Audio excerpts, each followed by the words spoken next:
The PhilSecNet Pandemic Resilience Award hopes to share with the public how to deliver the services of eCenters without compromising the safety of the community and the center managers. This also hopes to inspire others to continue delivering their services despite the pandemic. The award categories include Social Welfare and Rehabilitation, Support for Teachers and Students, Rescue Operation and eGov Services. For the guidelines, the award is open to all types of eCenter initiatives that are operating since September 2019. The eCenter must be an active member of PhilSecNet. Nominated eCenter must be operational during the implementation of Enhanced Community Quarantine or General Community Quarantine until the present. Entries for the awarding will be based on nominations by an individual or an organization with sufficient knowledge to endorse the eCenter. Self-nominations will also be accepted. For submission, interested participants must submit a duly accomplished nomination form. Supporting materials such as pictures, brochures, news clippings, testimonials, and video clips may also be submitted. The nomination should cover accomplishments made within the period of March 2020 until September 2020. Nomination for the award should be sent to secretariat@philsecnet.org with the subject 2020 Pandemic Resilience with the eCenter name indicated. Nomination period is within the month of October. Deadline for the submission of nominees is on October 30. Awarding will be on November 26. All entries will be subjected to pre-qualification by the organizers. All validated entries will be evaluated by a panel of judges to be appointed by PhilSecNet and DICT. The contest will follow these criteria. Socioeconomic impact of the eCenter, 35%. Innovativeness, 30%. Productivity, 20%. Partnership and networking, 15%. Application forms are available upon request. You may email us at secretariat@philsecnet.org.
You are now watching the 15th Knowledge Exchange Conference with the theme, eCenters in the Digital Philippines for the New Normal. Today is our 4th training webinar titled Directing the eCenters as Tool for Development, September 17, 2020, streaming live over YouTube. Good morning! Maayong buntag! Assalamualaikum! Buenos dias! Magandang umaga sa inyo lahat! Welcome everyone to KEC 15. My name is Richard Amansek, your host for today. KEC is a gathering of community eCenter forerunners, Center of Excellence, ICT development enthusiasts, government and industry leaders, academe, and all involved in making ICT available to communities to exchange ideas, best practices, relevant solutions, and success stories. I'd like to greet those who are joining us right now live from YouTube. San Fabian, Pangasinan, City of Valencia, Bukidnon, Daet, Camarines Norte, Tobias Fournier, Antique, Mahinog, Camiguin, La Union, Catarman, Northern Samar, Laguna, Iligan City, Antipolo, Malaybalay, St. Bernard, Butuan City, Quezon City, Villanueva, Misamis Oriental, La Castellana, and someone from abroad, Algeria. Welcome sa inyong lahat. This webinar was organized by the Philippine Community eCenter Network Incorporated, or PhilSecNet, in cooperation with the Department of Information and Communication Technology, or DICT, with support from the UP Open University, the Philippine Council for Agriculture, Aquatic, and Natural Resources Research and Development of the DOST, the local governments of Tayabas, Quezon, and San Remeo, Cebu, as well as the Asian Institute of Journalism and Communication, or AIJC, with, of course, special thanks to our sponsors, PLDT and Quezon Power Limited. Let's watch these short infomercials.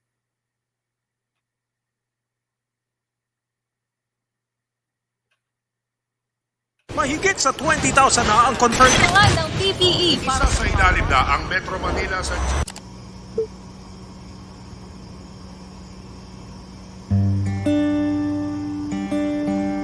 Wala na. Wala munang mga food court at fiesta. Meron namang lutong bahay. Wala munang window shopping. Meron namang free shipping. Wala munang happy hour.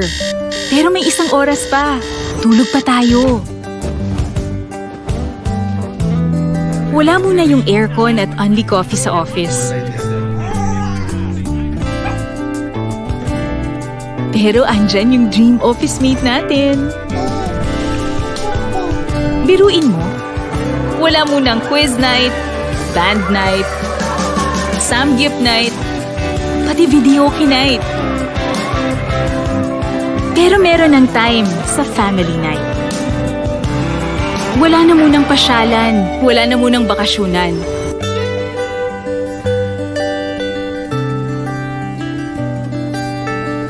Okay lang siguro mawala lahat ng yon. Huwag lang ito.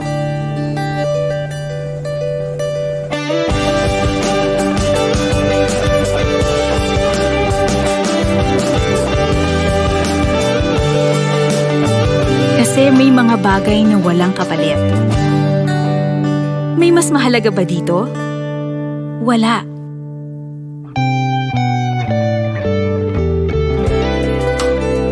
Rediscover what matters. Rediscover home.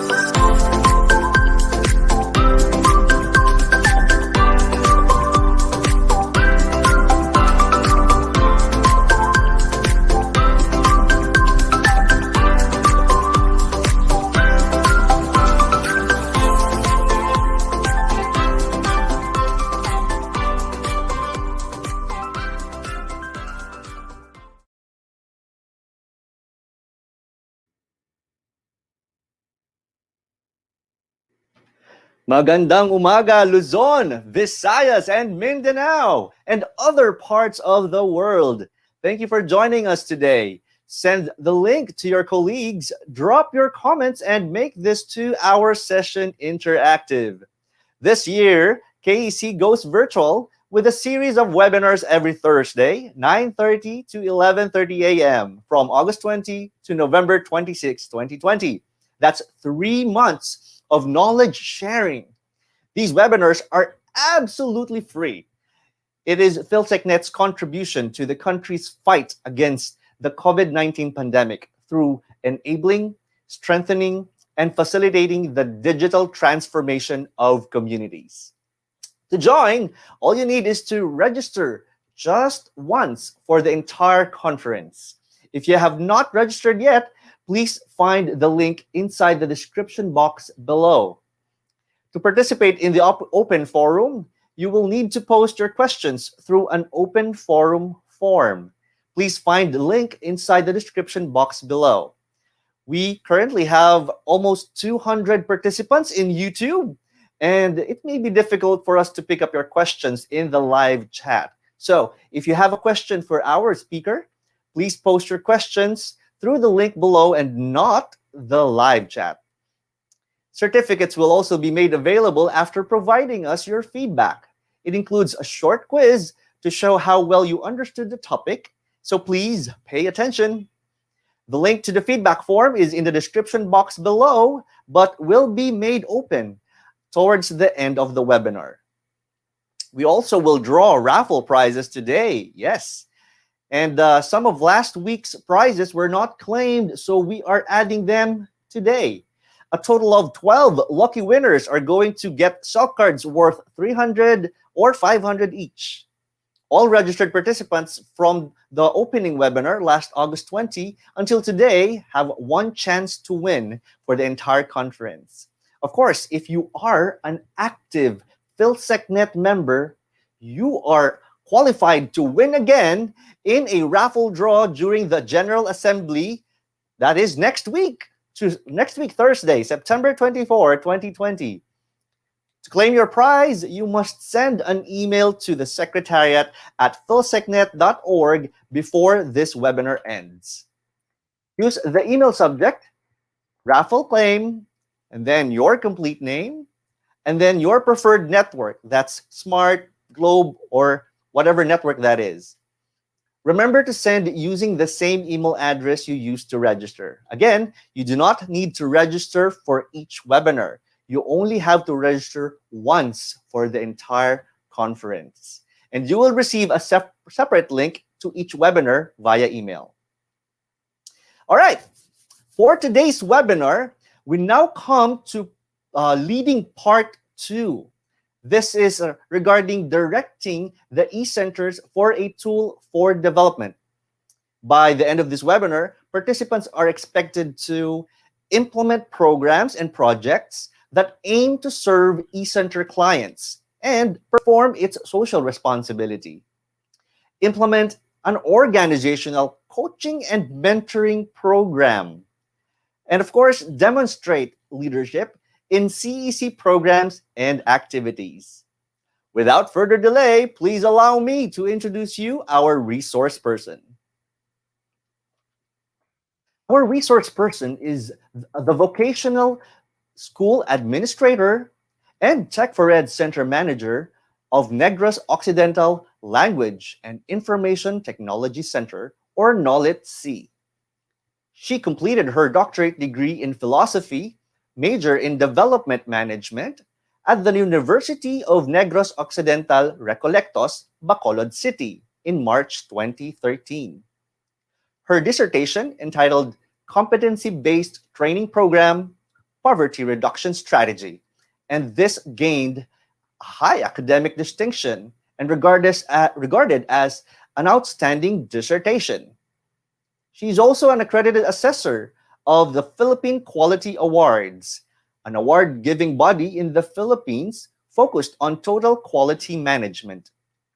In 2012, she started her stint as a school administrator of NOLIT-C, and since then, the school has gained national recognition and awards from TESDA, DICT, and other government agencies because of its best practices and quality programs and services.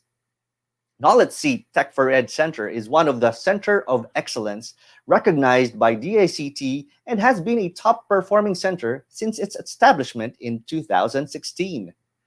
Prior to her experience as an educator, she was also a media practitioner for 10 years. Ladies and gentlemen, please welcome Dr. Maria Cristina B. Orbesido. Thank you, Doc Richard, for that kind introduction. Good Hello morning, po. Good ma'am. morning, everybody. Nice of you to join us.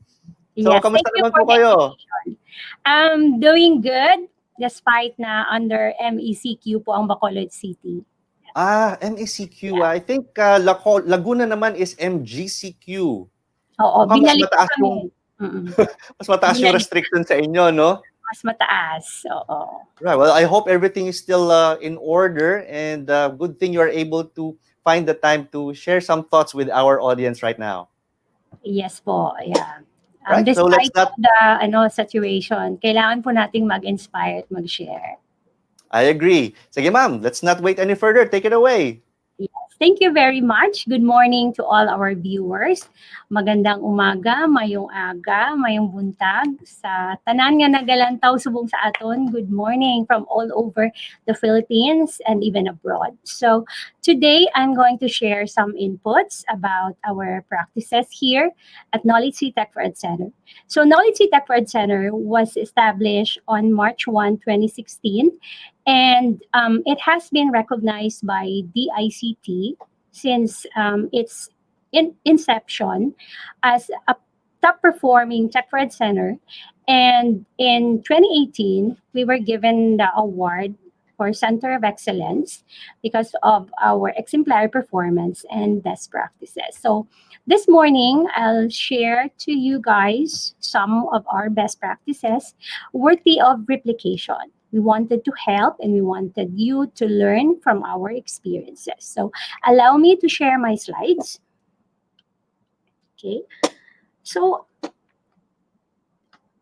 this morning, we'll focus on directing the eCenters as tool for development. So what we will cover today are three areas. So first, we'll talk about eCenters as tool for development. Second, eCenters for social responsibility.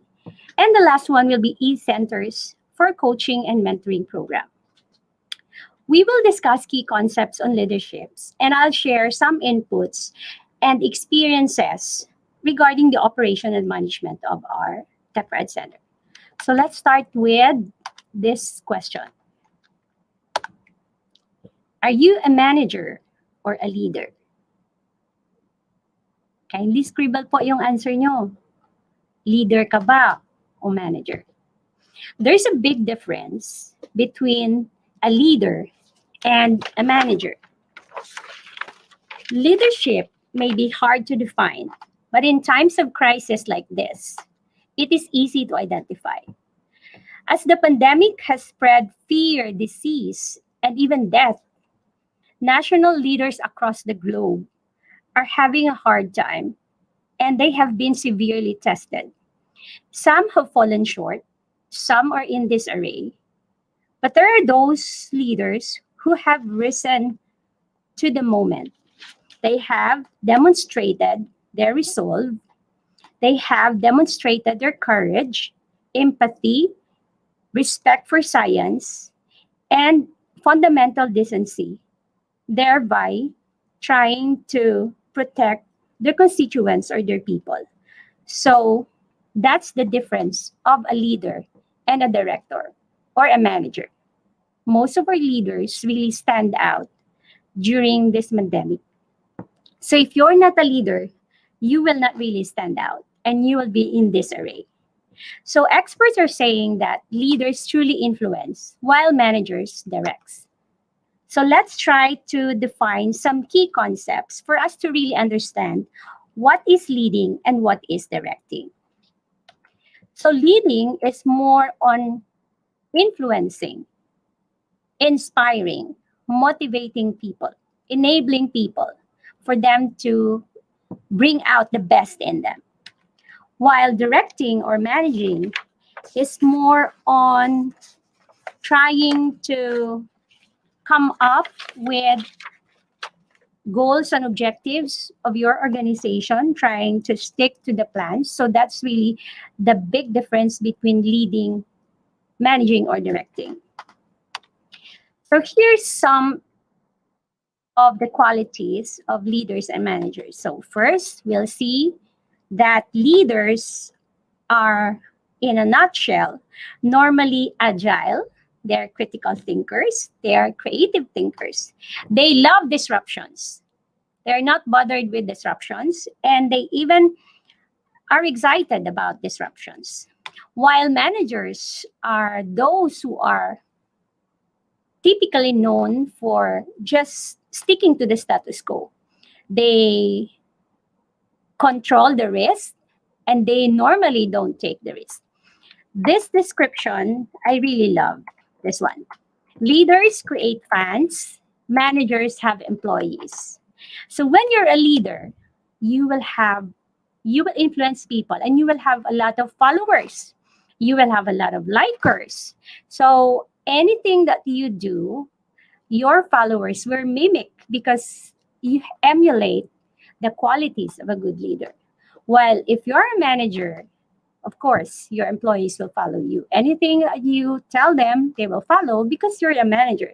But if you're a leader, all your followers will also think like you, and they will also think out of the box. So you may wonder why. Why do we need to understand the definition of all these terms, and why do we have to really understand the role of a leader? Because normally, if you're appointed as a center manager, you don't right away portray the role of a leader. You were appointed as a Tech4ED center manager. So sometimes you will encounter some pitfalls along the way. So what are these pitfalls that you'll encounter? So the most common pitfalls or failure of leaders is the lack of commitment. So you will see in this slide that leadership entails passion, purpose. You need to have commitment. And of course, you need to have open communication. You need to listen to your team. It's not your game. It's your group's game. It's your team's game. So if you want to be a leader and you want to be a game changer, you need to commit. So commitment is really important in all Tech4ED centers. So I have another question. Which is the most difficult pitfall to watch out for in your own experience right now? What do you think will be your answer? Kindly write down your answer in the chat box. All right? Now we move forward to the most important role of center managers. eCenters as tool for development. So when we talk about development, how do we measure development? And what would be our reference if we're trying to discuss about development goals? So if we look at internationally, when we're trying to look at development goals, we always have to refer to the Sustainable Development Goals or the SDGs. This is a blueprint of 17 goals to achieve a better and more sustainable life in the future. And these SDGs addresses challenges like poverty, inequality, climate change, etc.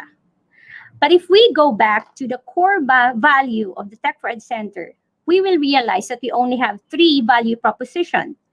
First, to enable, transform, and empower.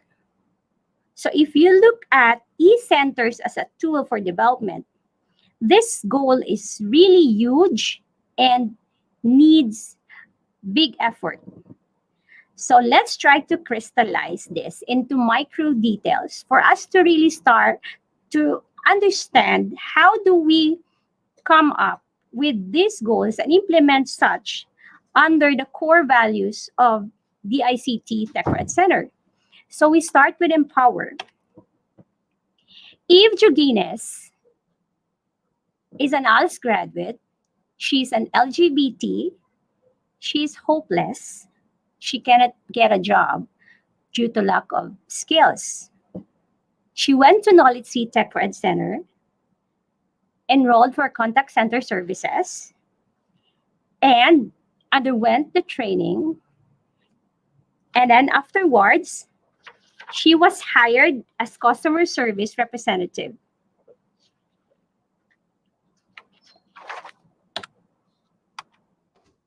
Another example is Dilbert Chostosme. He's a trike driver. He's unemployed. And for a long time, he find it hard to speak English and to land a job. He enrolled at Tech4ED Center and availed the center's programs and services. And after the training, he was hired by a call center company. Their stories are just a few models of development at the Tech4ED Center. Let's move forward to Enable. The story of Luz and Gilbert Aher are classic examples. They are siblings. They are senior citizens. They are retired but not tired. And they started learning at Knowledge C Tech4ED Center. They enrolled for digital literacy. They learned how to use the computer, browse the internet, and communicate with their families and friends through Facebook and emails. Before the pandemic, both of them regularly went to Knowledge C to study. But now that there is a lockdown, they cannot go out. But it's not an issue. They were able to communicate with their friends still because they're connected. They know how to use Facebook. They know how to email. So they're good staying at home. So this is an example of an enabling service. Next, we have Transform. So you will see in this picture Miss Lilin Navarra. She's one of the 20 women SMEs we have trained on social media networking through Connected Women. She is the president of Nakab Sapa Women's Association, a group of women doing organic farming and trying to sell their products, their organic products. We help them kickstart their Facebook page and their Instagram account. We also pair them with our visual artists for them to create their logo and other marketing collaterals. That was before the pandemic. So that was really helpful because now, with the pandemic, they're trying to sell all their produce online. The last one is Knowledge C Robotics Program. So here, we trained 100 kids in Negros Occidental for robotics. They were trained by Knowledge C in partnership with Pinoy Robot Games and Data Science. And the first one was really successful. And we're the first robotic hub in Western Visayas. We are supposed to run this program in all cities and municipalities. However, due to the pandemic, we put on hold the Olympics and at the same time, the robotics training for kids. So all these development projects happened before the pandemic. So you might ask, what happened to Knowledge C Tech4ED Center during the pandemic? Well, during the pandemic, Knowledge C continued to be resilient. What do we mean by resilience? We tried to overcome the adversity and we turn the negative experiences into positive outcomes. During the lockdown, we started doing work from home. So during that time, we started to cope and to thrive.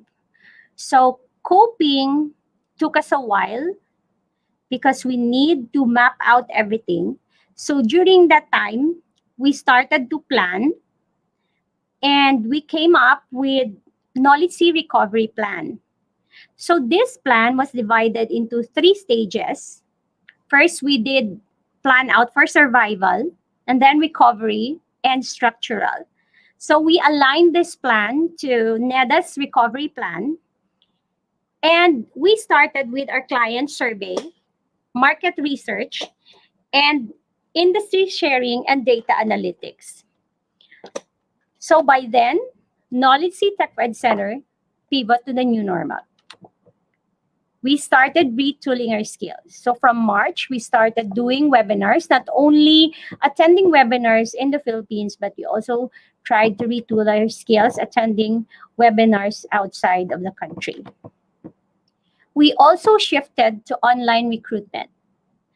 Before, we're doing recruitment in all cities and municipalities, and we're also promoting the Tech4ED Center outside of the main city, but now we're promoting it online. We're also doing online training delivery. We're one of the first centers given by TESDA the Certificate of Recognition for full online delivery. And we're now serving online markets. So for inquiries about online training, well, we're doing online marketing. And at the same time, we're answering all inquiries through our Facebook page, our website, and of course, other social media platforms. We also took part in the creation of COVID advocacy materials. So this is in partnership with the Office of the Governor. So some of our artists are helping in the creation of advocacy materials to increase awareness and at the same time to forewarn the public of the possible dangers of COVID-19. Our coders, graduates for coding, also are now part of the MIS for COVID-19 results. So they're the ones encoding the results of all those who did the swabbing for classified as PUM or PUI for COVID-19. Currently, we are rolling out webinars on animation and graphic design. So this will run until October. And we are also hosting web conferences and meetings of departments in the provincial government and also offices doing the gender and development programs. In November and December, we'll be doing webinars on gender and development. Kasi po, one of the core values of Knowledge Sea is really to promote gender equality and development. So we'll be doing GAD and gender sensitivity workshops, webinars online on November to December. So to protect our employees, when we started going back to work, we set an online health protocol. So we're trying to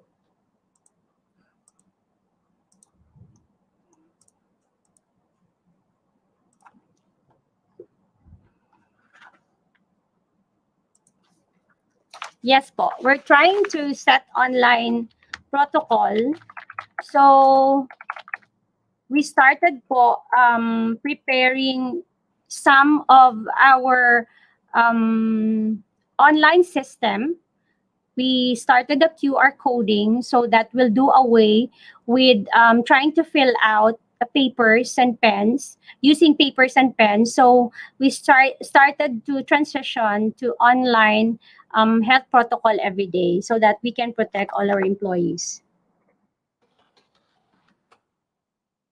All right. So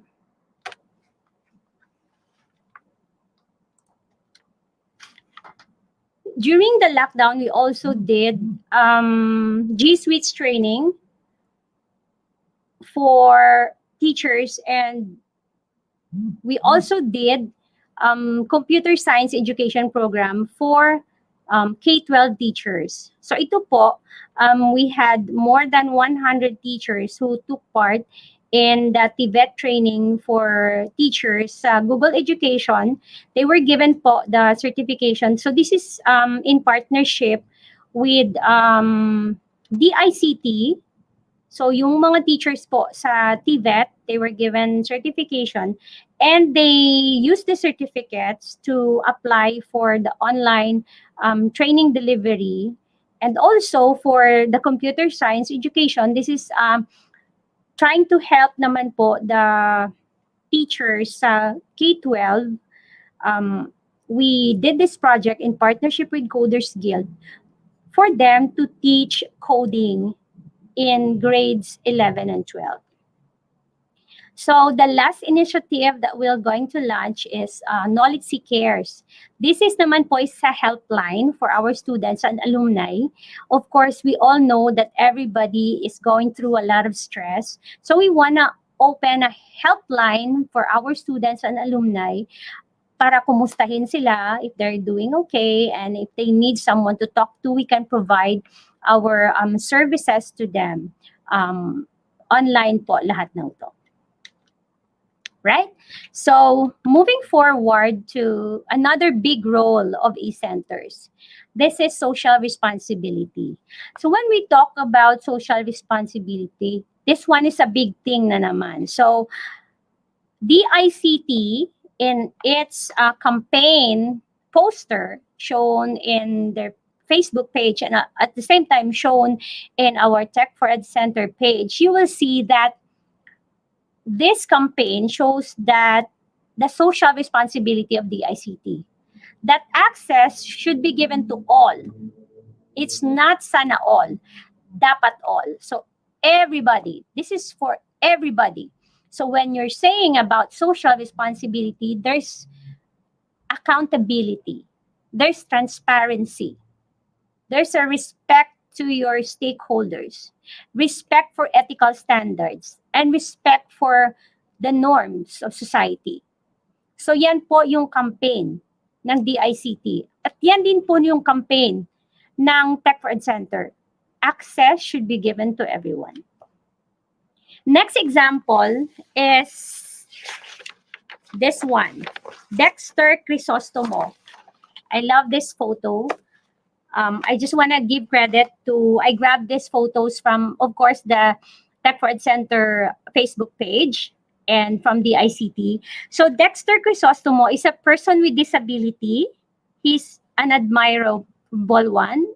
Lodi talaga siya. He's an IT staff and a center manager of Ibabaw, Cordova, Cebu Tech4ED Center. So can you just imagine how Dexter is performing public service despite his disability? So he's an example of a person with social responsibility. Kasi when we talk about social responsibility, tatlo lang po yun, yung keywords natin dyan. People, the planet, and a profit. So if you're in government, you don't look at profit kasi you're more on your social responsibility to your constituents. So si Dexter po is an example of a Tech4ED Center manager worth emulating. Kasi despite his disability, he's good to go. He's trying to perform his functions well. And to me, he's a leader. Another example of social responsibility is this one, the cover of Tech4ED magazine, featuring an Ibatan woman and another photo of the women in Bansang Moro. This is True Connected Women. You will see that in these photos, it's depicting our social responsibility to women to empower them despite of their situation. So if you look at their situation, you will see that these women are in conflict areas. But through the use of ICT, we can empower them and we can change their lives for the better. So when we talk about social responsibility, we also talk about sustainability. So how can Tech4ED Centers be sustainable? So yung question ko nga po dito, kamusta po yung mga Tech4ED Centers natin all over the Philippines? Are you doing well? Are your services still sustainable? Relevant po ba tayo sa market ngayon? Can we sustain our operations? These are the questions that you might ask yourselves. And these are the questions that we need to know so that DICT will also know the current situation of Tech4ED Centers all over the Philippines. So how can Tech4ED Centers be sustainable? So first consideration dapat leadership and commitment. So we don't just need managers, we need leaders in the Tech4ED Centers. Sila po yung mga leader na agile, sila po yung mga leader na can think out of the box, sila po yung mga leader na despite the disruptions of COVID pandemic, kayang-kaya po nila na they can learn to adapt to any situation and they can learn to engage not only their center workers, but at the same time, the community. Second po is continuous education and learning. So, let us remember po na part of the disruptions right now is for us to upscale our services. So, since before, we're doing it face-to-face, now, empty po yung mga centers. Kagaya po ng Knowledge C, it's empty. But it doesn't mean na we don't serve our clients. We continue to serve. And we're serving on a different platform. That's via online. So if your center is not equipped with using online platforms, you need to do continuous education and learning first before you try to roll out this program. Kasi mahirap po pag hindi tayo equipped. If we're not equipped, then we cannot share anything to our clients. So first consideration talaga is dapat equip yung staff, equip yung organization. So you'll be equipped if you continue to learn. So since there's a sense of urgency for you to learn new platforms, you really have to do it. Next one is communication to all employees. So dapat po, the goal of the organization, your vision as a leader must be shared to everybody. Kasi shared vision yan. Hindi pwedeng your vision lang yan. It's a shared vision, so it should be an open communication. And all these goals, kailangan cascaded yan to everybody in the workplace. Lahat kailangan malaman. Down to the utility worker, to the manager. Kailangan lahat embrace nila yung goal, yung vision ng center. And also, there's a strategy to do your open communication. So you can schedule meetings with your staff, or even you can do one-on-one sessions with your colleagues so that you can really discuss matters pertaining to the operations of your center. Next is innovation and quality management. Ito po yung medyo mahirap siya, pero once na you have naman the passion and the drive for innovation, you can really think of new ways of doing things. Yun yung innovation, new ways of doing things. So, ang innovation naman po, we can learn from other Tech4ED centers. We can replicate their programs and services. Hanapin lang natin yung ating niche. Ano ba talaga yung niche ng center mo? Baka naman yung ginagawa ni Knowledge C hindi naman applicable sa center mo. So you need to really evaluate. And quality management is also important. In everything that you do, there must be quality. So quality in terms of services na okay na yan, okay na yung kind of service, it's not okay. When we're saying quality, it's not only 99.9. It should be 100% or more. That's quality. So when you're saying that your service is all okay, it's 90%. No, it's not okay. It should be 100%. for you to maintain that quality standard. So, yung quality standards po, dapat mini-maintain natin yan through monitoring and evaluation. So, after every activity natin, we need to evaluate ano po yung areas that we need to improve. Ano po yung mga areas na i-highlight natin na yun yung strength natin. So, kailangan talaga yun if you're a center manager. Next one is inculcate growth mindset. Ito naman po is more on the soft skills. So, paano ka makakapag-inculcate ng growth mindset if you don't have that one? So, as a leader, you need to have a growth mindset for you to inculcate this value to your co-workers or to your colleagues. So, di-discuss natin mamaya what's growth mindset. And the last one, celebrate small wins. Kahit gaano kaliit na success story ng center, you have to celebrate with your team. There's a lot of ways where you can celebrate. And of course, as a center manager, you have to enjoy rest and recreation. Hindi naman po pwedeng you work Monday to Sunday. It's not good for your well-being. So dapat po, may time talaga for play and fun. Kasi doon nare-recharge yung brains nyo, yung system nyo, if you have time to rest and to have fun and celebrate. So your center is not just there to win, to get a Center of Excellence Award, to be an outstanding Tech4ED Center. No. Additional bonus lang yan. It's just a bonus. When we started our center, we didn't aim for an award. We don't we didn't do all our projects just to get an award. No. We did it because we are anchored on the goals of the center. And that's the 3 value proposition. Again, I want to repeat, enable, transform, empower communities. So itong tatlong keywords na to, mahirap tong gawin. But if we simplify and crystallize these words into micro details, then we can really do it in our own little way. Hindi naman siya nag-expect na big way talaga yung gagawin natin as center managers. Alright? So, we're down to our last topic. That's coaching and mentoring.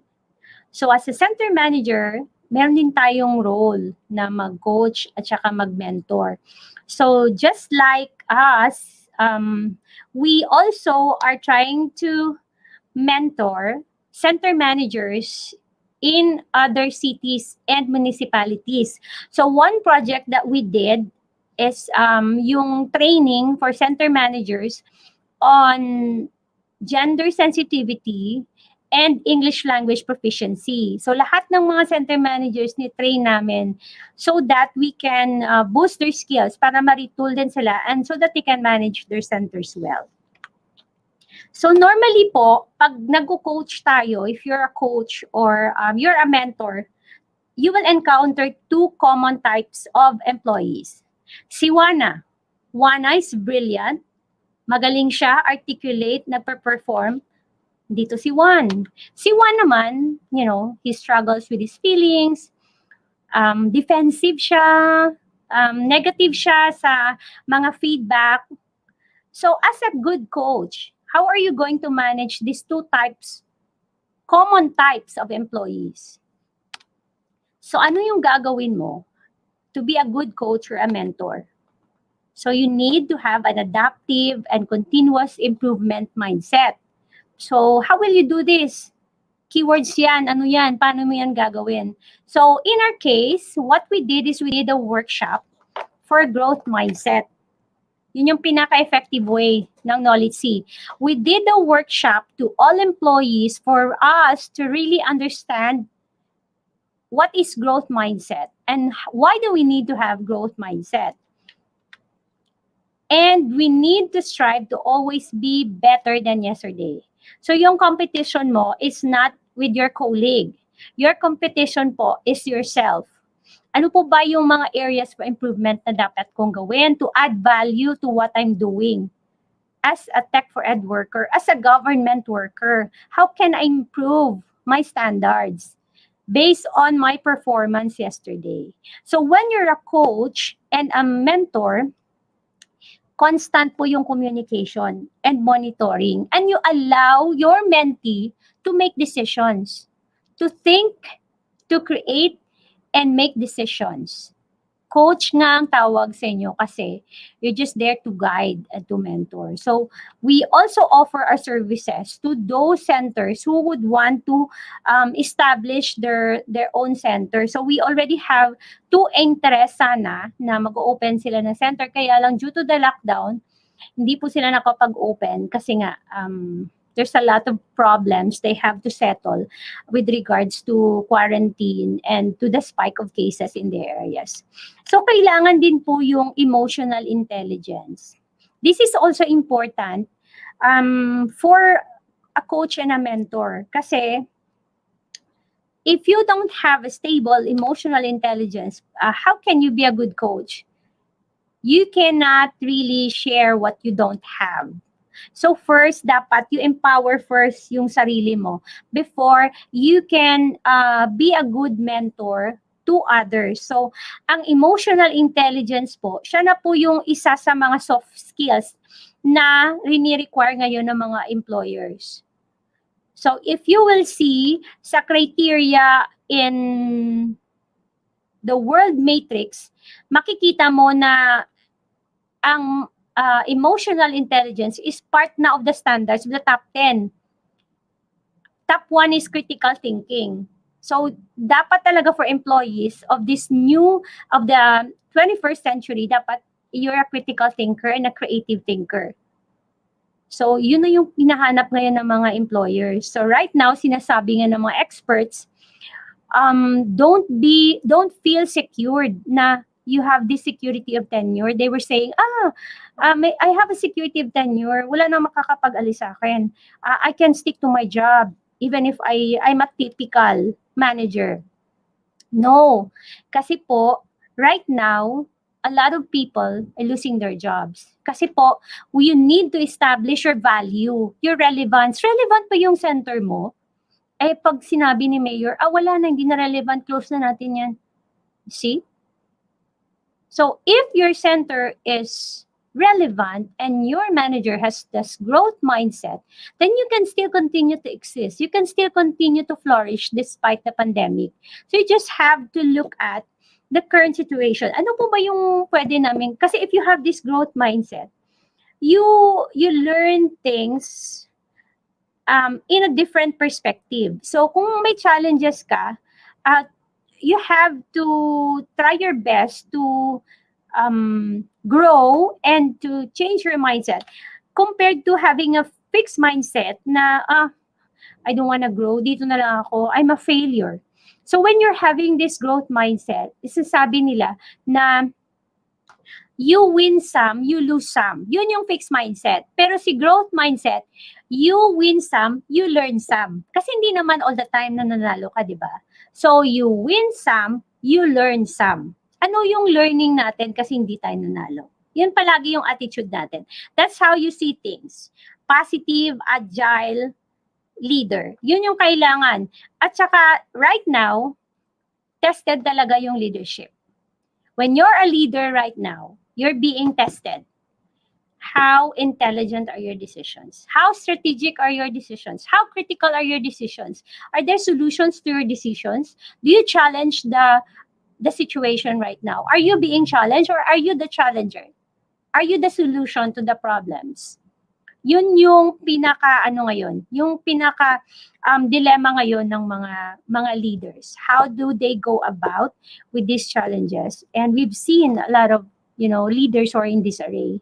They cannot fix the situation. So I just want to share this quote from Stephen Covey. Proactive people carry their own weather with them. So ibig sabihin po, kahit we're thinking na pag gising natin sa umaga, sasabihin natin, I woke up at the wrong side of the bed. You have to adjust with me, ha? Sorry. Masama yung masama yung tulog ko. No. When you have this growth mindset, yung attitude mo, kahit you woke up at the wrong side of the bed, you're still positive, you're still passionate, you're still driven to do your thing, to accomplish your goals, at saka yung weather is ikaw yung in control ng weather. So, ibig sabihin, kahit na may pandemic o wala, you're still in control of everything. Right? So, before I end, I just wanna share this video to you guys. Let's watch this video.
I had to stop my studies because I fell in love at the young age of 17 and I got pregnant with my eldest.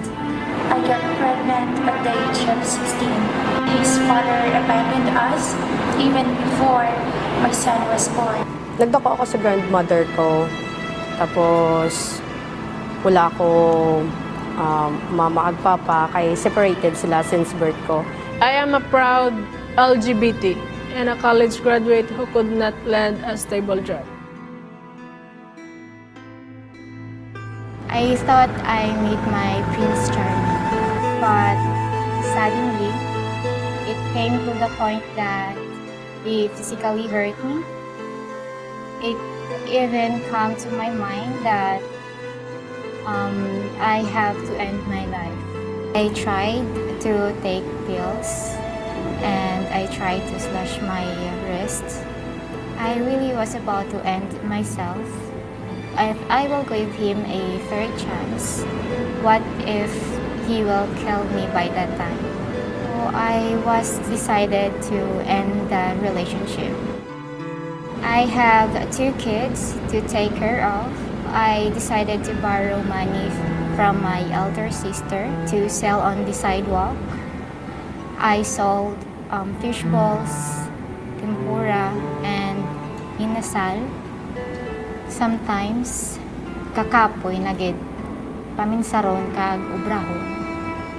But I don't have a choice. I really need to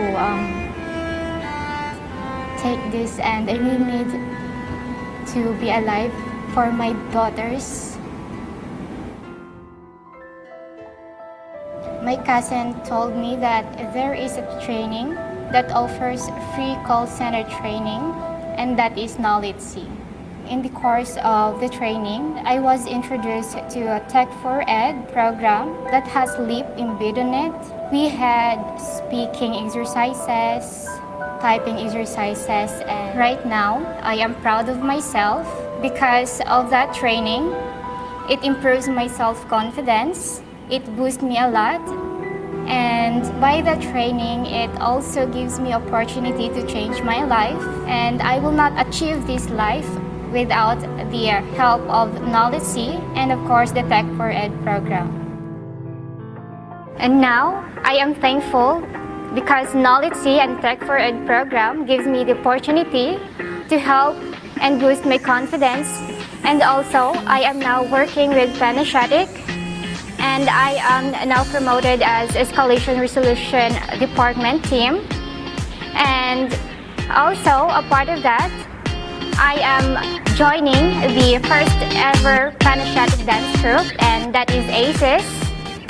And I wouldn't be able to help my family and provide their needs as well as for my kids without the help of Knowledge C, of course, and Tech4ED program. So thank you so much.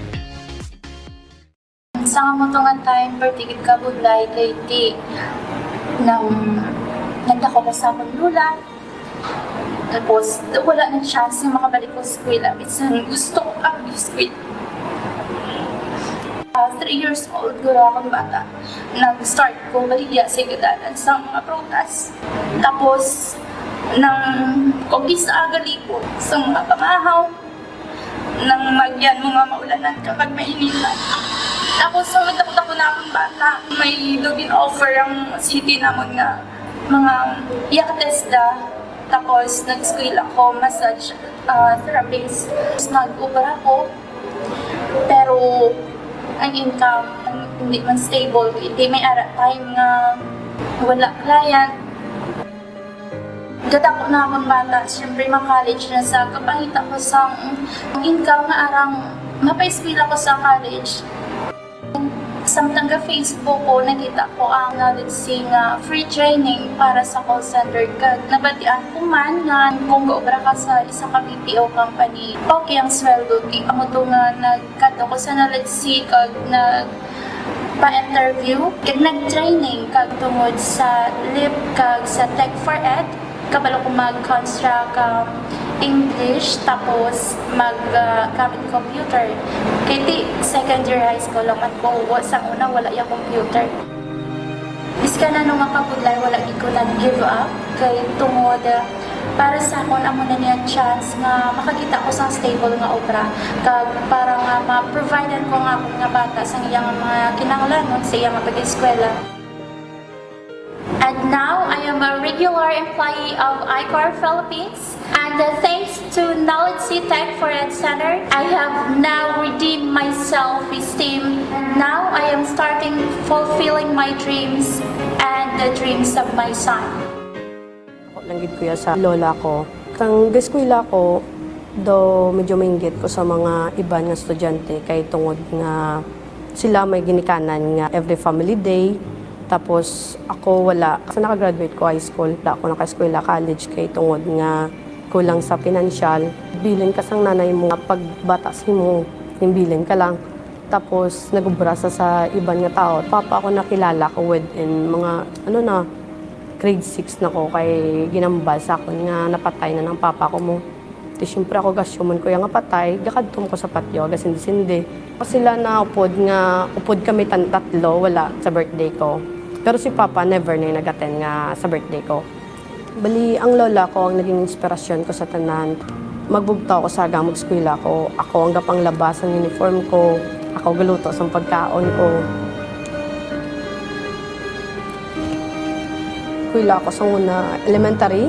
Gabligya ko na yung rambutan para may balon. Tapos, kung makita ko maprutas, kinabligya ko bayabas. Pati papel, gapangayo ko sila papel. Amo na, kung may gusto ko nga baklon, halimbawa sapatos or bayo, amo na, binabuka ko na kansiya, ginabakal. Kag miski wala sila rason dapat nga sakiton ko sang gamay kay tungod hindi po nila bata. Pero okay lang, naging inspirasyon ko man to para nga kilanlan ko magimakas para sa uli may ubra ko kag makatindog ko sa kaugalingon ko. May friend ko nga balik cashier na sa sala kami sa una kalubrahan man galing kay gamay lang tong sweldo naguntat ko kay 160 per day. Ginagad ako nga ma-apply di maskwela tapos nagkuha ko exam tapos adayon eskwela tapos hasta nga naka-graduate ko. So finally, I got a chance to train at Knowledge C. I studied English and gained a lot of friends. And I must say, it's a great help for me. It's interactive and supplies the gap of my English deficiency. Right now, I currently work at Panasiatic. I handle calls as a supervisor. And thank you so much, Knowledge C and Tech4ED. I tried applying in many BPO companies before, but I failed so many times. So, nagnilibod na lang ko prutas. Ulan kag init, ginsulay ko para may pakaon ko sa pamilya ko. Nagbiyahe ko tricycle para makapulig man sa ginikanan ko kag sa mga utod ko. Udlay kay ginasuyaan ko sa mga driver ng mga lalaki. Ano ba yun sila? Tumboy ko.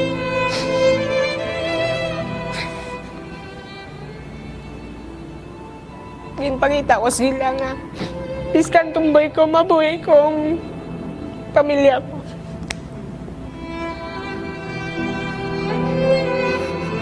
Sugod sa nag-out na gid ko kung ano. Nagupod ako may isang partner ko. Sugod dalhin sa amay ko. Kag sa kanan ko. Hindi ko dapat hanggang muna kay babae ko. Pero bintindugan ko kay siyempre balangga kung upod ko. Ang kapigaduhon kung paano na mo mabuhay ang amon bata. Kag paano na mo mapakita sa ginikanan ko nga kaya namon mga buhay. Kag mapadako ang bata sang maayo nga maka-eskwela gid. Gusto ko makaobra sa call center kay para mabalik ko man sa ginikanan ko ang pagpatapos nila eskwela sa ako. Kay ang pagbiyahe sa tricycle kag paglibot sa prutas hindi maka balik sang ilang nga gasto kag pagpangabudlay sa pagpa-eskwela nila sa ako. Kag nauya ko sa akon, utod nga siya lang gabulik sa akong ginikanan. Ako wala. Naman ang gusto ko makaobra sa call center, nag-apply ko sa Knowledge. Kag napaslamat gid ko nga nabuligan ko sa Knowledge nga ma-improve ang akon nga kaugalingon. Kay nabudayan gid ko mag-pronounce ang akon nga accent. Hindi lang kay amuna ang natunan ko.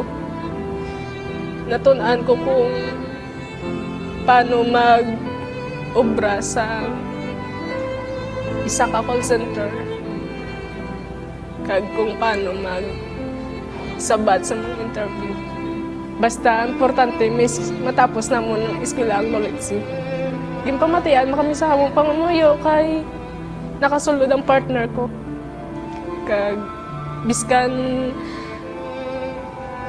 nabudlayan ko magsulod una kay kapila ko na failed. Pero wala gid ko nadula sang paglaom. Kag nangamuyo gid ko todo nga makasulod gid ko. Subong nakasulod na ko sa I-Core. Luckily, regular account. Pasalamat ko sila kay tungod sa suya nila, kagput daw nila sa akon. Nangin may isog ko sa atubang sa mga consequence nga gabot sa kabuhi ko.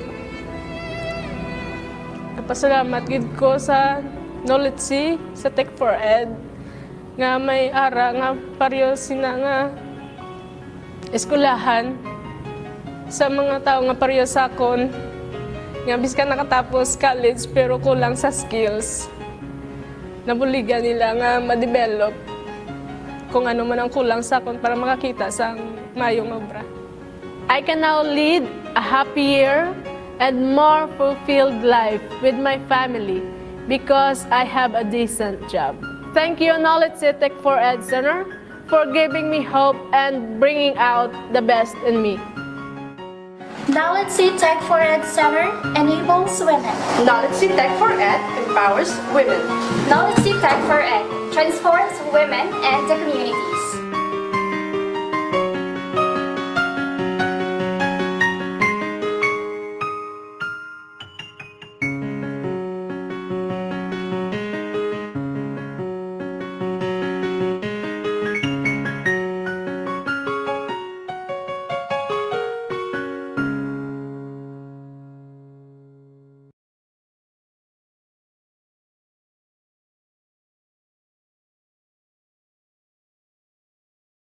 So this will be my last slide. So it's a reflection question. So what is your key takeaway in this webinar? Yan lang po. Yeah. Ano po yung nakuha natin from this webinar? Let me know po. Type lang po yung answers nyo dyan sa chat box natin so that we will know. Thank you very much. Doc Richard, I'm good. Thank you, Ma'am Tina. Wow, it's really very inspiring to hear the things that you have shared with us, as well as the testimonials that your products have shared with us over that video. If I can recall it correctly, galing nung mga naging turnout nila Ma'am Cyril. How do you say that? Iziel? Izael? Si Izel. Si Izel. Katrina Izel. and si Gwendolyn, no? Talagang ang inyong God program, no? Ang inyong God program ay buhay na buhay sa Knowledge Sea. Right, no? Yung Knowledge Sea, ma'am, di ba? It's Negros Occidental, not Oriental, ha? Occidental. Yeah, Language and Information Technology Center at saka 2016 pa siya na-establish, right? Yes And po. although it's a vocational learning institution, it's government-owned, right? Yes, it's government-owned. It's owned and operated by the provincial government of Negros Occidental. It's under po sa Office of the Governor. And it's the only IT and language center in Western Visayas. So, isa po siya sa mga best practices ng local government in terms of delivering ICT services. And marami na pong nabi-benchmark dito and marami din po. Meron din kami model for replication. So we're really willing to help those po the LGUs na gustong i-replicate yung program. There's a model po to follow para po gumawa rin ng ganitong program. Yeah. Ang galing. So if I'm not wrong, it may have been established 2016, but that's just the Tech4ED Center, right? Yeah, that's just the Tech4ED Center. Knowledge Sea po talaga was established in 2008. So it started its operation in 2010 as a tech box school. Tapos when we were invited by the ICT for the Tech4ED Center, yun we tried to establish our own Tech4ED Center. Sa 2016. That's nice. That's Kami nice. din ata we're the first Tech4ED Center in Negros Occidental. Yeah, and Tapos, it's good to know. nag-campaign na po. Nag-campaign na po. Meron na po tayong ibang areas na merong Tech4ED centers din. Ang maganda doon, ano, you are the only one in Western Visayas providing language literacy. Yes po. Ang layo na ng milestones niyo, ma'am. Ano lang sir, kasi po kailangan talaga ng support ng leadership. At saka kailangan talaga nating establish yung niche, yung value ng center, at saka yung value din ng school. Kasi po, let's remember po na pag walang value, walang added value, then what's the point of a leader trying to really invest in such program? Kasi more naman po talaga yung mga leaders natin, like our governors, our mayors, they would normally ask the value. Ano ba yung impact ng programs natin dyan? If there's no impact po and we cannot po substantiate kung ano talaga yung ginagawa ng office natin, it will be really hard for us. That's why I was asking kanina yung mga reflections ko doon na kumusta po kaya yung mga centers natin all over the country with these things going on. Isa din po yun sa reflection ko na how will we survive together? Kasi po, syempre, we have heard some of the best practices ng mga Center of Excellence din po. Sila pa rin po. So, how do we go about trying to survive all the centers? Kasi po ako, I'm very positive, Sir Richard, na during this pandemic, we are very relevant talaga. Relevant yung Tech4ED Center. I believe it's relevant because we need to transform our systems into digital. Diba? So Right. who can do that in the grassroots level? It's only the Tech4ED Center. If you have the Tech4ED Center, you can really push for doing the transformation in your area. Kasi it's a bigger thing na hindi yan all of a sudden magagawa ni DICT, right? So Right. they need to go to the grassroots. And sino yung grassroots? It's the Tech4ED Centers. So dapat i-highlight talaga ng mga centers yan na they have to find their niche. They have to look at the problems of their LGUs. Saan pwedeng pumapel? Hindi naman pumapel. O pumasok, makatulong. Pumasok. Oo. Saan pwedeng pumasok? Saan ka pwedeng pumasok? Pwede ka bang tumulong doon sa paggagawa ng mga online health protocol? Pwede mo kayang magawa yon? Or pwede ka kayang kahit na lang mag-encode ng mga sino yung mga PUMs natin ngayon, sino yung PUIs natin, o pwede ka kayang mag-facilitate ng mga online meetings. These are simple plans, these are simple things, pero with big impact. Kasi we know, marami pa rin mga officials natin that they are not data-driven.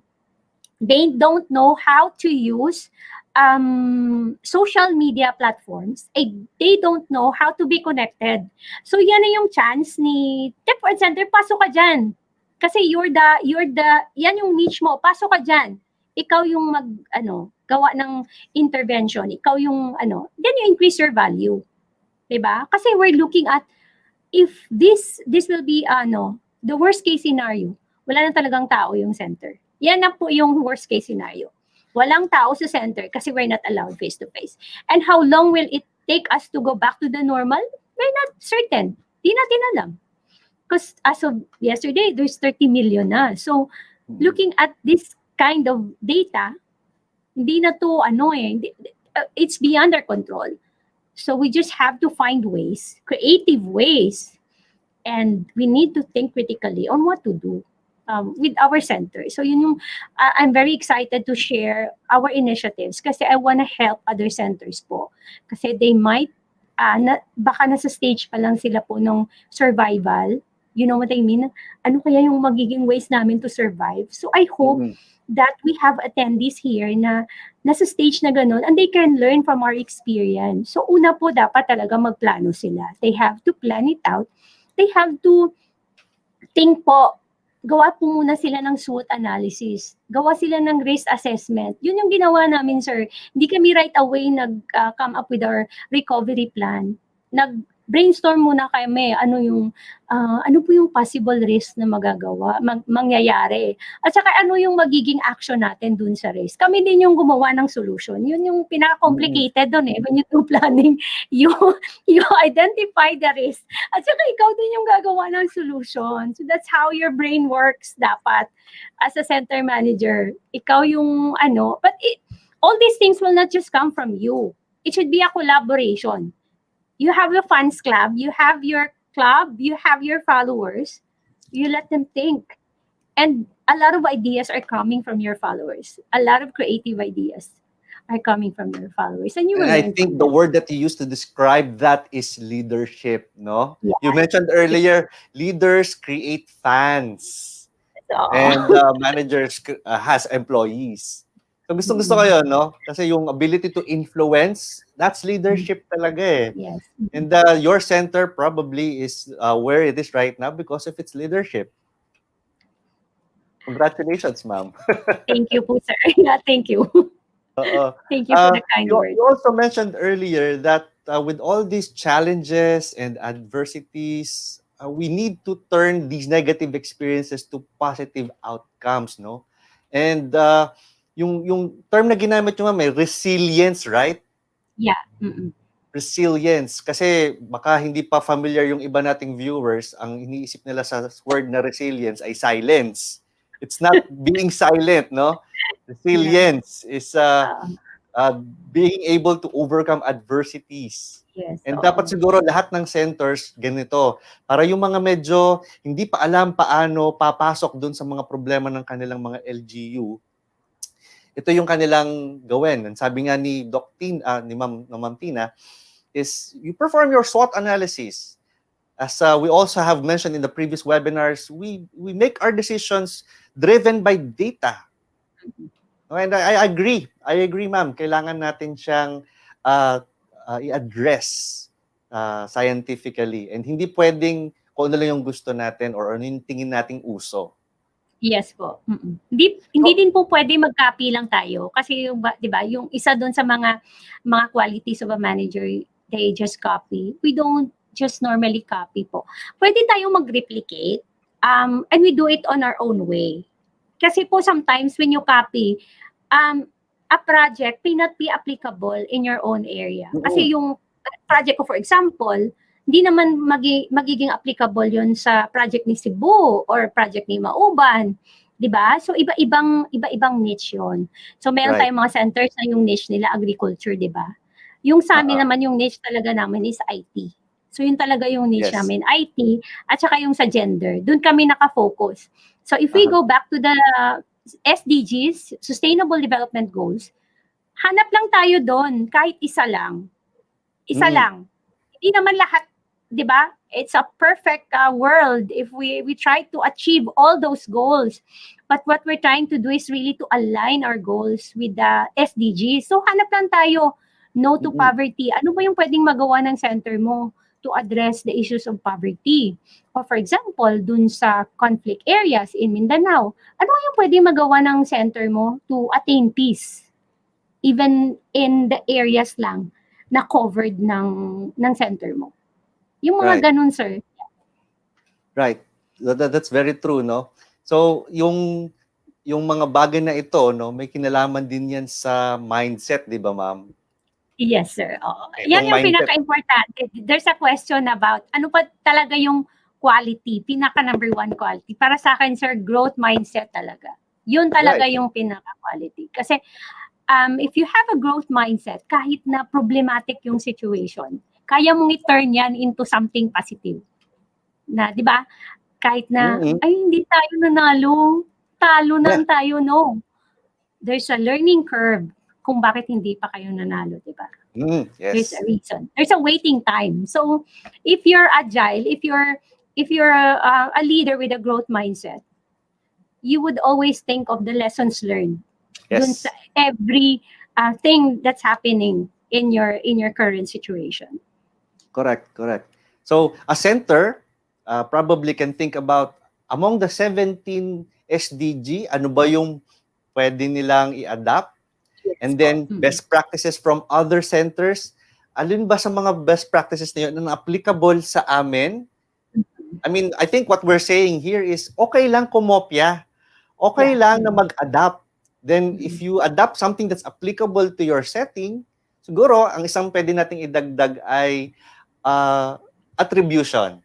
Yes, attribution. Tama. Pagdating natin, inadapt namin ito sa knowledge C. Diba? Maganda din yan pakinggan, sir. Maganda yan pakinggan. Especially if like you're a government agency, like you're trying to promote your like for example your project with DILG, tapos sabihin mo na this project was adopted from another LGU kasi meron din sila mga scorecards na it's worth replicating na gawa nyo, so may score din yan, sir. So parang mga ganong kasi din we go back to quality, then we go back to ano ba yung niche ng natin, center. And then, it's more on the stories. Kaya ko na-share yung video, sir. I just wanna share the stories. Kasi, why don't we do storytelling of what we're doing? Yun yung kasi yung isa ding ng niche ng knowledge. We always do tell stories. Stories of people na doon yung impact. Kasi if we just have the numbers, okay din yun. Numbers, it takes time to really go into details of the stories. Hindi lang yan nangyayari sa production lang. It's not the production. It's the monitoring of your stakeholders from the start. Yun yung pinaka dyan, sir. When you tell a story, you don't just tell a story na gawa lang tayo ng story ni ano ba yung story ni Richard? Okay, sige. Kahit hindi natin alam kung ano yung buhay ni Richard. So, it takes a lot of commitment talaga, sir. Kasi when you showcase a story, it's not just the story of this person. Buhay niya to. And when you do the buhay, showcase the buhay of that person, you try to start from the very beginning. The beginning na pumasok siya sa center mo, ano ba yung nangyari sa kanya? Ano ba yung buhay niya? So, important din yung documentation. That's why in our center, we always do documentation. Ang documentation namin, based on research talaga yon, hindi lang pwede na, picture tayo, chick, click, click. Kasi most of the times, sir, ganun din yung, it's okay, it's fine na picture tayo. Pero kailangan talaga meron tayong write-up. Ano ba yung ginawa ni Sir Richard dito? Pumunta ba siya dito? Ano ba yung purpose niya? Ano ba yung magiging impact ng pagpunta niya rito? Parang ganon. So, documentation, important. Storytelling, important. And hindi lang po yan para sa awards. These are also important in trying to showcase your center for possible projects not only in the Philippines but also abroad. Yes. Pwede po kayong mag-tie up. So, itatanong, ano ba yung ginagawa ng center nyo? Wala kang documentation, wala kang story to tell. Paano yan? So, we have been catering to a lot of visitors. Siguro kasi na by word of mouth because meron kaming mga success stories. So, marami kaming mga benchmarking, maraming mga industry visits. So, normally, pinapalabas talaga namin yung mga stories. Rather than we do a very short presentation coupled with the stories. Kasi mas may impact talaga, sir, yung stories. So, hindi yung isa sa mga advice ko dun sa center managers, i-showcase the stories of your beneficiaries. Right, and I think that requires effort. So to those centers who are viewing us right now, you're free to copy the style and techniques of Knowledge C. Cite nyo lang sila na you adopted this approaches from Knowledge C. And remember, kapag magdo-document tayo, capture natin yung before, possibly yung current, and then yung after. No? Yes, yung process kung ano yung pinagdaanan. Ang ganda, napansin ko kanina yun eh. There's a change on the tone.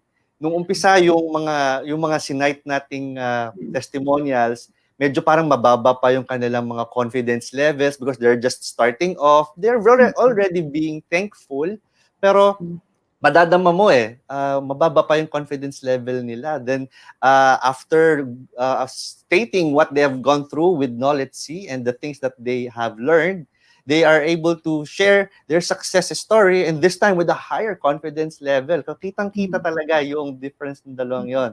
Kaya sa mga gustong sa mga centers na gustong mag-document ng kanilang mga success stories, start from the beginning. Sabi nga ni Doc Tina, start from the beginning, capture that, and get their story. Pero ma'am, di ba kailangan natin ipaalala sa ating viewers, when we produce these documentations, it involves personal data. The fact na may picture, video, the personal data has to be taken care of confidentially.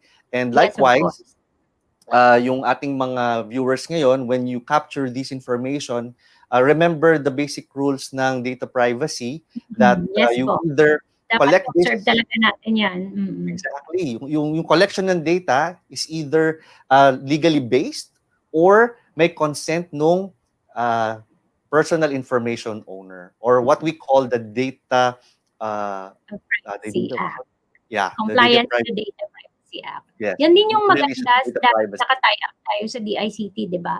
So at least alam natin talaga yung mga initiatives natin, grounded tayo, na hindi lang tayo magagada yung data, publish natin si Doc Richard na hindi walang consent, di ba? Correct. Dapat talaga may consent. At talaga, alam nila kung saan gagamitin. Alam nila na, showcase natin to ha. So hindi lang yang approach yung ginagawa namin, Doc Richard. We also do our storytelling dun sa Facebook page namin. So we also ask aside from the Tech4ED accomplishments, we also ask our graduates naman from Knowledge C, gusto mo bang i-share yung story mo sa mga ibang students o sa ibang alumni o sa buong mundo, gusto mo bang i-share yung story mo? So pinapasulat talaga sila namin ng story nila, and then we showcase them in our page. So yan that's nice. Part yan ng namin, giving back. Giving Giving back. back program namin. So, For it's social part of your responsibility, no? Mm. All right, ladies and gentlemen, we are now in our open forum segment, and we have received a couple of questions from our viewers at the moment. Let's hear them out. Ma'am, we have our first question here. As a center manager, what are the traits we have to acquire to be an effective leader? Yan, medyo napahapyawan na natin kanina yon. So please Yan, expound. Na-discuss na natin yan kanina. So, traits importante talaga yung growth mindset at saka yung commitment mo. Yung talagang you have the passion to drive excellence. At saka yung you need to be a creative thinker and a critical thinker at the same time. Yun yung mga importante talaga. And you have to have a good team, a very good team. A good team, I agree. Let's take a look at the second question. Without vision, people perish. So what can you say about this quotation about leadership and how can this help eCenter managers, ma'am? Ay, importante talaga, sir, yung vision. Kahit sa buhay natin, personal lives natin, di ba? We need to have a vision. So, dapat talaga purpose-driven tayo. Gawin kong i-crystallize ko lang yung vision para mas maintindihan ng mga viewers natin. Purpose-driven. Ano yung purpose mo? As a leader, what's your purpose? Your purpose ba is to be awarded by DICT? Well, check, gawin mo. Ano yung steps na dapat mong gawin? Your purpose ba is for social responsibility? Gusto mo lang matulungan yung mga tao within your area? Gusto mo to create change? Okay, check. Pwede rin yun. Ano ba? Your purpose mo is for empowerment. Gusto mo lang i-empower yung mga babae, yung mga bata, yung mga senior citizens. So each of us have our own vision. So pag wala tayong vision, para tayong airplane na magka-crash landing kasi hindi mo alam kung saan yung pupuntahan mo. Yeah, so wala kang direction. So yung follow-up niya is how can this help eCenter managers? So importante talaga yung vision mission ng center. So in our case, normally we do strategic planning twice a year. So hindi siya once a year. It's twice a year. So before the year ends, nagsa-start yung strat planning namin for the coming year. And in the middle of the year, we do another strat plan. So just recently, we updated our vision mission. Kasi hindi pwedeng yung vision mo forever yun. Yes. Hindi pwedeng forever yun. At saka yung mission mo, hindi forever yun. Kasi hindi yung na-learn ko sa PQA. Hindi pwedeng forever yung mission vision. Kasi it should adapt to the changing times. Correct. That's kasi a keyword. For example, kung hindi na siya naka-align dun sa what's happening, like, ipupush mo pa rin yung face-to-face talaga tayo, face-to-face. Punta ka dito sa center, kailangan mo avail yung services, punta ka sa center. Sir, mako-contaminate lahat ng tao. Will spread the disease, will spread the virus. So how will you adapt? Go online. Online na po yung service natin. Go digital. Hindi na po pwedeng tayo mismo yung magiging problem. Dapat magiging solution tayo or we challenge the solution. Yun yung natin, option natin, sir. Right. We can be the solution or we can challenge the scenario and create a solution. That's right. Create a solution. Speaking of direction, ma'am, we have another question. Sabi niya, should the direction and management of eCenter weigh heavier on social responsibility rather than be used by the local government for pushing tech-enabled community and agricultural entrepreneurship projects? Okay. So, clarify natin to, sir, ha? When you talk about tech-enabled community and agricultural projects, may coupled yan ng social responsibility. Mm-hmm. You cannot separate social responsibility. Again, we go back to social responsibility means achieving sustainability. So in every project that we're doing, there's social responsibility. So pag tech-enabled community, ano po yung social responsibility natin dyan? Okay, what's the password?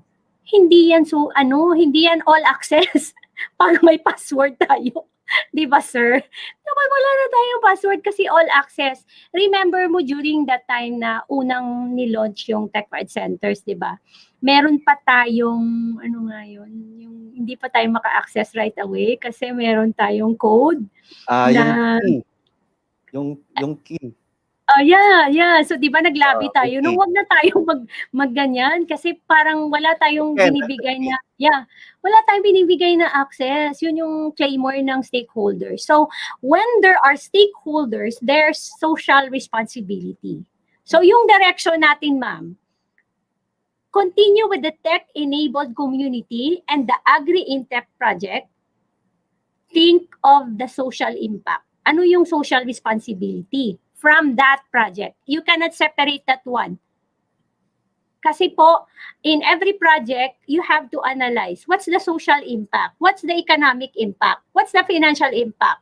So for government workers, for government institutions, more tayo dun sa social impact, di ba? Ano yung social impact natin? Baka wala naman. Ginagawa lang natin ito for the sake of compliance. So, hindi pwede. Hindi pwede. So, when you say tech-enabled community, ang ganda. Ang ganda. Big words yan. So, how will it trickle down to the community? Paano natin i-crystallize yan? Dapat talaga meron tayong i-crystallize, pukpukin talaga natin yan, sir, para ma-crystallize, ma-cascade sa community. Hindi siya pwedeng, it will remain a big word. So, tech-enabled community means, example, free Wi-Fi. Provide tayo free Wi-Fi. Enabled na siya. Enabled na ba siya?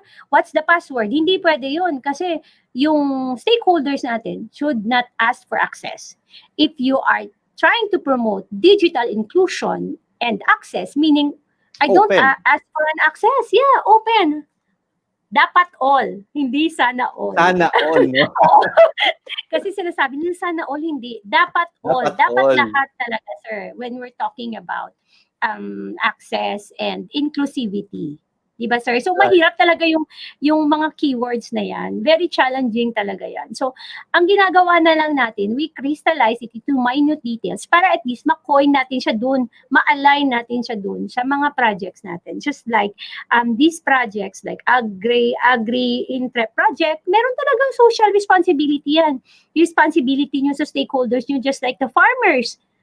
How are you able to listen to the concerns of the farmers? Ito ba nag-a-address talaga ng need ng mga farmers o baka naman we're just complying with the what's the plan of DA, diba? So dapat talaga naka-align ba to sa agenda ng ating mayor? Naka-align ba to sa agenda ng ating NEDA? Kasi these are the mga branches of government na dapat din nating i-refer kung sa government tayo, dapat tayong bumalik doon sa mga agencies na naka-align. At saka when we try to implement such project, talagang tingnan muna natin, sir, kung applicable ba to or can we push this project and can it have an impact? So remember, ang social responsibility, it's our accountability and transparency, nandun po yun.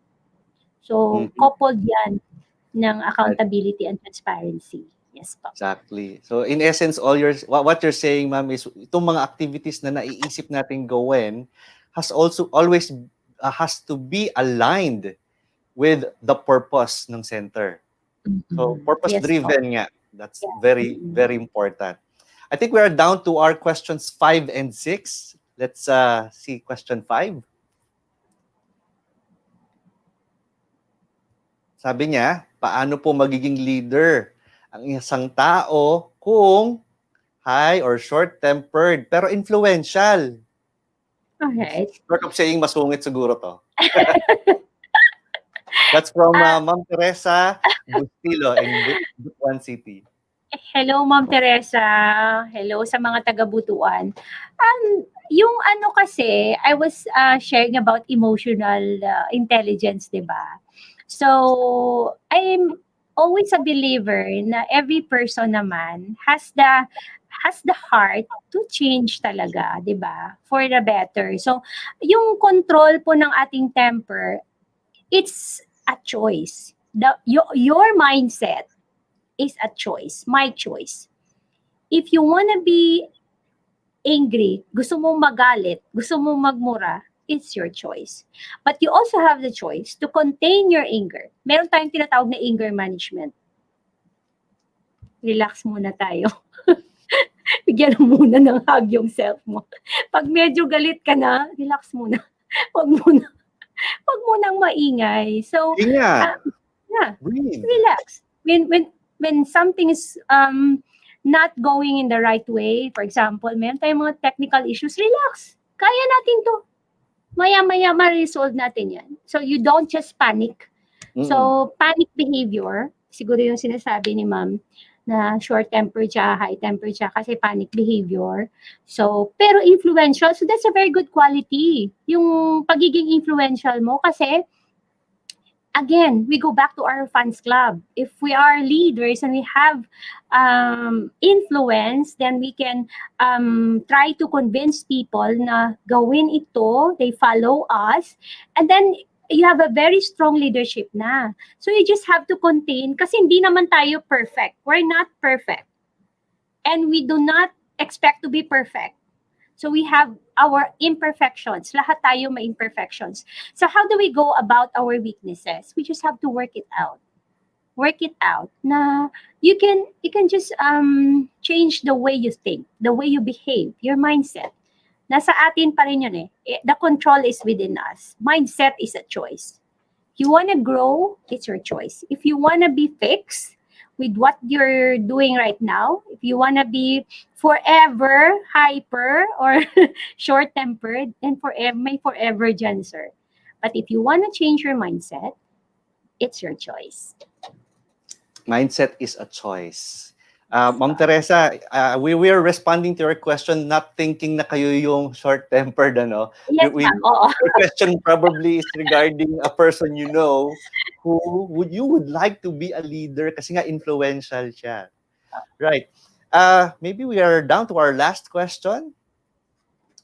So, ma'am, how can eCenters ensure that the smaller community entrepreneurs who start in development projects are the ones who truly get a shot at legitimate community enterprises and not the big and bigger business companies? So siguro parang related ito sa ano bang magagawa ng Tech4ED to help the smaller community entrepreneurs. I cited an example earlier, remember, dun sa social responsibility. We have this story of Manang Lelen. She's a farmer, president siya ng farmers group ng mga organic farmers na composed of women. So, mga SME sila. So, ang project namin to add more value to this project, aside from connecting with the Tech4ED, DICT, and Connected Women, we also tied up with DTI. To add value to small interests, dapat meron tayong involvement ni DTI. Kasi sila yung agency na meron talagang mandate to help. Diba? So, they are the ones really trying to help the small and medium enterprise. So, we tied up with DTI so that alam ni DTI what we're doing to help these SMEs. So, yung ginawa namin, we tried to train them on social media marketing. Ginawan sila ng Facebook page at saka yung Instagram account. Ginawan sila binigyan sila ng mga ideas kung paano nila i-showcase yung mga products nila. And that was very timely. We were not expecting the pandemic yet. Can you just imagine yung mga initiatives pala natin? Hindi natin alam. It was already a preparation on what's coming. Yep. Diba? So sometimes we're not expecting na this initiative pala nangyari pala talaga to for us to be prepared for the future. So sila, they have their page. So now they manage their page. They are not ITs, mga nanay yan. Mga nanay na nawalan ng trabaho, mga nanay na nakatambay lang sa bahay nila, pero nagluluto. So we help them And also, we paired them with our artists kasi wala din silang mga logo design. Mhm. So, ang ano dito, sir, ang ginagawa natin, hindi siya one-shot deal. Let's remember, as managers of Tech4ED Centers, ang lahat nating project, hindi siya one-shot deal. Na like, natapos na, tapos na, ano pa, wala na bang dugtong? Merong dugtong yan. Follow Kasi through. may follow through yan kasi ano pa ba yung gusto nyong ma-learn. So, sila mismo nasabi, sana meron kaming logo for our products. Sana gawan kami ng yung product packaging. Gusto namin yan. So, yung ginawa namin, ma'am, gusto nyo bang tumulong? Hindi lang kasi all the time, tayo yung tumutulong. Let's remember, when we empower people, we also teach them how to empower others. So yung ginawa namin doon, we asked them, ma'am, gusto nyo rin bang tumulong sa mga artist? Gusto nyo rin bang tumulong na meron ding kahit konti lang, may kita din yung mga artist? Sabi nila, oo ma'am, gusto namin yun. Okay ma'am, gawa tayo ng another session, pair kayo sa artist, 2 artist ang assign sa inyo. Sila yung gagawa ng mga logo nyo, yung mga collaterals nyo, bigyan nyo na silang talent fee. Alam mo, Doc, hindi sila nag-no. They said yes. O, diba? So when people realize the value, the essence of what you're doing, they also realize that they can also do it themselves. Na tutulong din ako. You see? They are SMEs, but they can also help empower others. So yung ano ba, yung as a community, we help each other in order to survive. Because we cannot do things on our own. So just like here, if in essence, in your community, this is a big question. Paano magiging beneficiary ng isang development project ang isang big company? So we have proper agencies where you can ask help. So you can tie up with DTI. They have projects for SMEs, and at the same time grounded and guided talaga yung mga initiatives nila. So if they know that your center is trying to help SMEs and you're trying to come up with projects, you can really come up with other projects more than what you're expecting, ma'am. So just go to the proper agency and try to collaborate with them. Yes po. And kung hindi po natin alam kung saan lalapit na agency, we go to the Tech4ED Center for guidance, right? Yeah. And pwede din po, si Tech4ED Center po, siya yung mag-facilitate. Mas maganda po kasi na si Tech4ED Center kasi, di ba yung purpose talaga ni Tech4ED Center is a one-stop shop. Di ba? Siya yung magiging parang gusto mo mag-shopping sa lahat ng agency, dyan ka pupunta. So, ikaw na yung link to all other agencies. Yes, so ikaw yung link. So dapat you tie up. So it's more than just the portals. Let's remember our services goes beyond the portals kasi di ba meron tayong mga portals diyan. Pero more than that, kailangan talaga nating mag-network, kailangan talaga nating mag-tie up. So, hindi lang dyan mismo sa portals. Kasi, for example, ganyan. Meron tayong portal dyan, di ba? For financial literacy, for SMEs, meron tayong portal dyan. Pero, we need really to link. So, when you do linkages, you really have to communicate. You really have to tie up, to collaborate with that office. Na sasabihin mo, I'm from the Tech4ED Center. We have this project. So, we also have this portal. So, they will recognize, this is a national government project. Nakalink pala tayo. So, you call that shared visioning. Yung parang you share one vision. And then, nag-meet kayo, pareho pala tayo ng vision. So, let's do it together. Let's help each other. Parang ganun, sir. Right. So, to those eCenters out there and eCenters who are tuned in at the moment in this webinar, sabi na Doc Tina, continue to create that linkage and maintain that with all other stakeholders. Yes. Ma'am, I think that's all we have time, or that's all time we have for this open forum. I wish to thank you so much for all the knowledge that you've shared with us. and the very interactive discussion. Thank you, sir. Thank you very much to PhilSecNet and to DICT. I'm really glad that I'm part of this webinar series. Anytime po, if you need the help of Knowledge Tech4ED Center, we're willing to help. Just send us an email, or you can message us in our Facebook page, Knowledge Inspire po. So we have also knowledge.org for our website. You can visit that one. Send us an email po if you want to have coaching and mentoring, and if you want to replicate our programs and services po. We can do it online na po. All access po tayo. Thank you very much. It was a pleasure being with you, Dr. Richard. And the same is mine, Dr. Orbesido. I have the same feeling. Thank you so much. Thank Now we you move po. on to the awarding of certificate.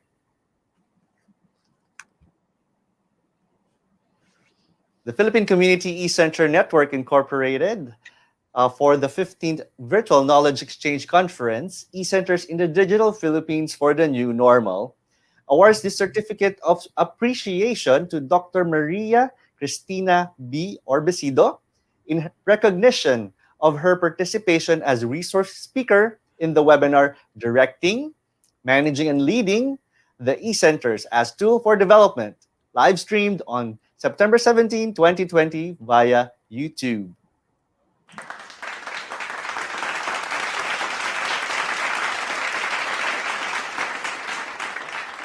All right. Now we move on to announcing the winners of today's raffle draw. To claim your prize, you must send an email to the secretariat at philsecnet.org before the end of today's webinar.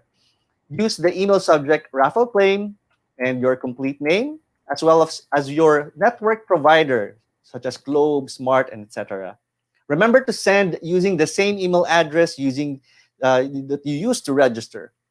Again, you do not need to register for each webinar. You only just have to register once, and you will receive a separate link for each webinar. So for the winners of the 300 peso cell cards, congratulations to... Let's have that list. So the winners of the 300 peso cell cards. The following are the winners: Irene Constantino, Cheryl Flauta, Rosel Hendrano, Ju Vanessa Mar Ocho, Devimar Marcaida, and Phil Christian Santos. Congratulations to you.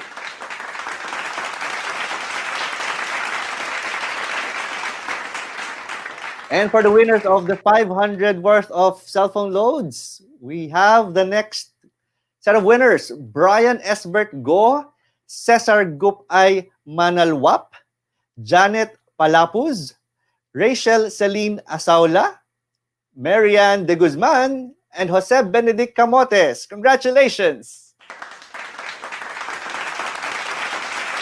Again, remember to send us an email before this webinar ends. So if you're right here and you saw your name on screen, send us an email now. Not later, not after the webinar, but right now. Okay. So let me also make a few more reminders. Today is the deadline for submitting your entries to the Design Your Face Mask contest.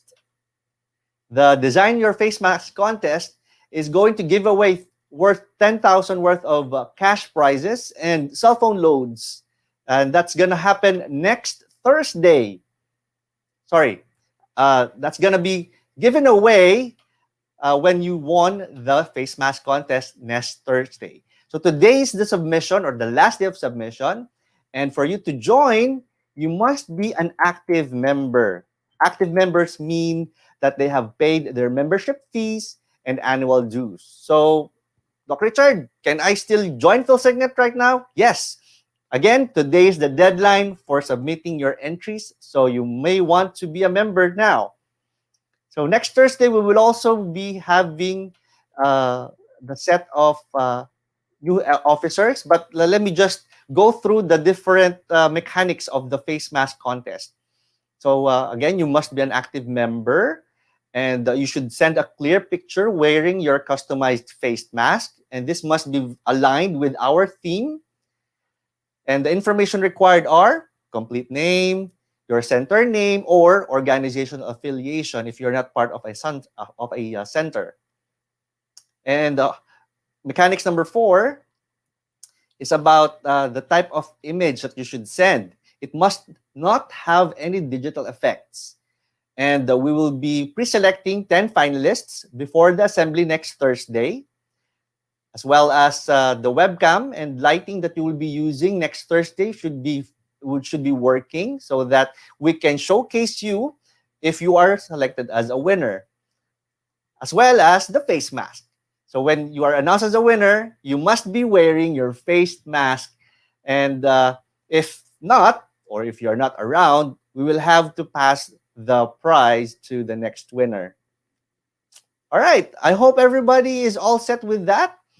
And again, today is the last day of submission of entries for the face mask contest. Once more, you need to be an active member of PhilSecNet. Okay. I would also like to emphasize how you can get a certificate for this webinar. So please provide us your feedback through the link in the description box below. And do this after the webinar ends. The form includes a short quiz, and you have to score at least 80% to pass.